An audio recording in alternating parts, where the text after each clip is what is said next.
મારી હારે આજે તું ફેસ લગાવતો નહીં, નકર તારું આઈડિયા ઉપડી જાહે. તારી હારે પેટ લગાવવા હે, તારી પતંગ કાપીએ, આખા ગામની પતંગ કાપીએ આ ચાઇના દોરીથી. ચાઇના દોરી એટલે ચાઇના દોરી નો વપરાય. ચાઇના દોરીથી આપણને બહુ નુકસાન થાય અને ચાઇના દોરી વાપરવી મોટો ગુનો છે. તારી સલાહ તારી પાસે રાખ. તહેવાર આવે ત્યારે જ તમને સલાહ દેવાનું હું છે. દિવાળી આવે તો કે ફટાકડા નહીં ફોડવાના, ધૂળેટી આવે તો કે કલર નહીં ઉડાડવાનો, સંક્રાંત આવે તો કે પતંગ નહીં ચગાવવાની. પણ તને પતંગ ચગાવવાનું કોણ ના પાડે છે? તું આખો દી પતંગ ચગાવ, પણ આ ચાઇના દોરીથી નહીં, એમ તને કહું છું. આ ચાઇના દોરી મારી પાસે હે, તને ખબર હે, મને ખબર હે, બાકી બીજા કોઈને ક્યાં ખબર હે? તું તારું કામ કર ને. કાંઈ વાંધો નહીં, ટાણું આવશે ને ત્યારે હું તને જવાબ દઈશ.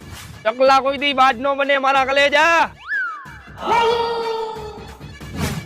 હાલો મામા, મારો પાડોશી ચાઇના દોરીથી પતંગ ચગાવે છે. તમે ક્યારે આવો છો મામેરું લઈને?